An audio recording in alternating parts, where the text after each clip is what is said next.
శ్రీ మహాగణాధిపతియే నమః. శివోహం.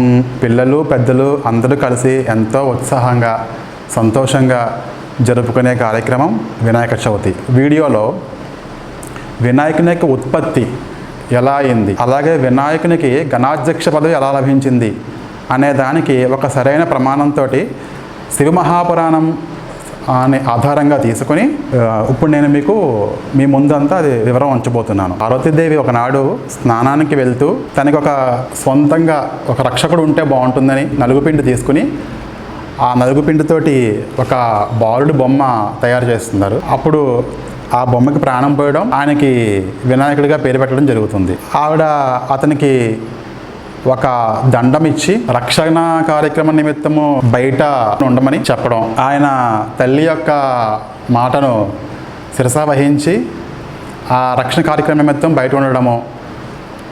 ఆ తర్వాత కొంతసేపటికి ప్రమదగణాలు శివుడు వచ్చి అక్కడ చూస్తే వారిని ఆ బాలుడు అటకాయించడం, లోపలికి వెళ్ళలేకుండా చేయడం.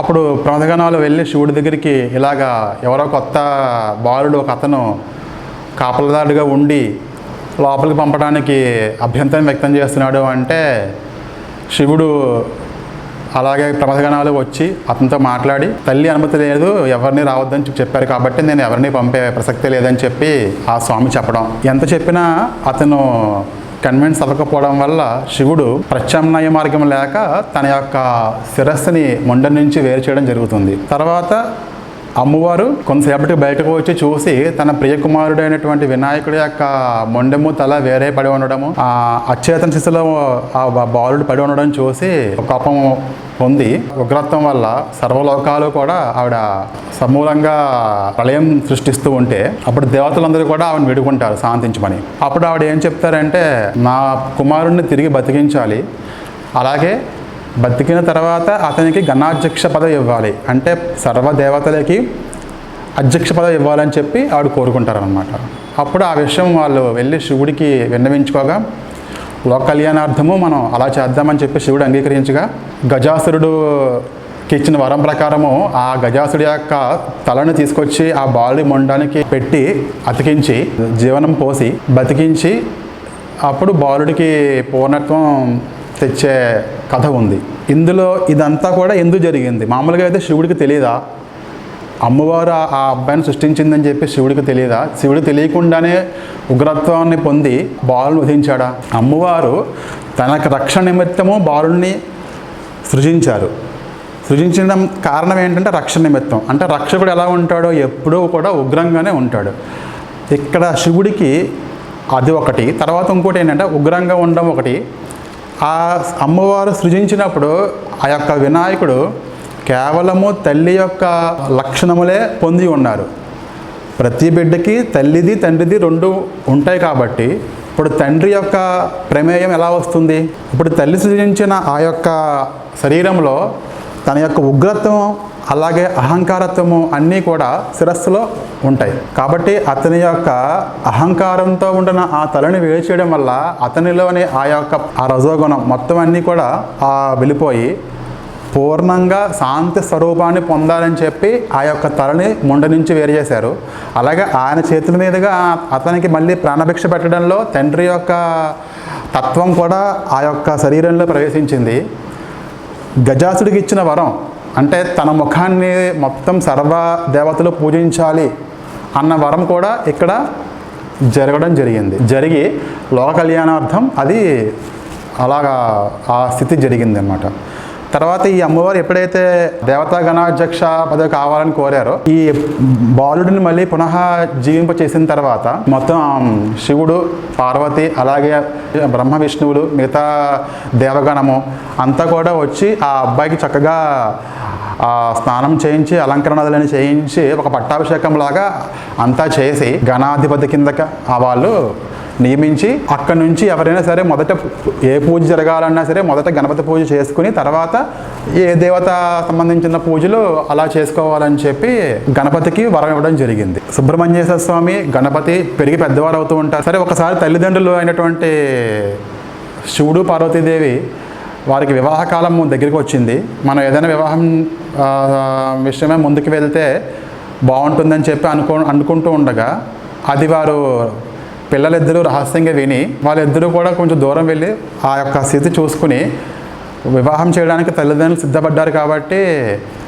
వాళ్ళు అనుకుంటారు ముందు నాకు అవుతుంది అని చెప్పి అనుకుంటూ ఉంటారు అన్నమాట. వివాహం ముందు నాకు అవుతుందని. అందులో అప్పుడు వాళ్ళిద్దరూ ఆ యొక్క వివాదం తెగక పునః మళ్ళీ తల్లిదండ్రుల దగ్గరికి వెళ్ళినప్పుడు వారు చూసి లౌకికంగా జరుగుతున్న ఈ యొక్క ఆ వివాదాన్ని ఎలా పరిష్కరించాలని చెప్పి ఆలోచించి ఒక పరీక్ష పెడతారు.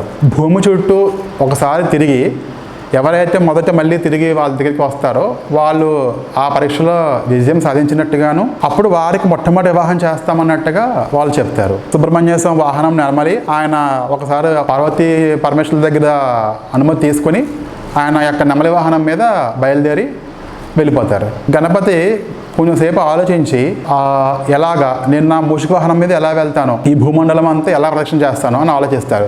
కాకపోతే అప్పటికే ఆయన సర్వ వేదాలు వేదాంగాలు శాస్త్రాలు అన్నీ కూడా అవగతం చేసుకుని ఉన్న బాలుడు కాబట్టి ఆయన ఒక సూక్ష్మం ఆలోచించి మళ్ళీ తల్లిదండ్రుల దగ్గరికి వెళ్ళి వాళ్ళని ఒక ఆసనం ఏర్పాటు చేసి వాళ్ళ ఆసనం కూర్చోబెట్టి వాళ్ళ పాదపూజ చేసి వాళ్ళ చుట్టూ 7 సార్లు ప్రదక్షిణం చేస్తారు.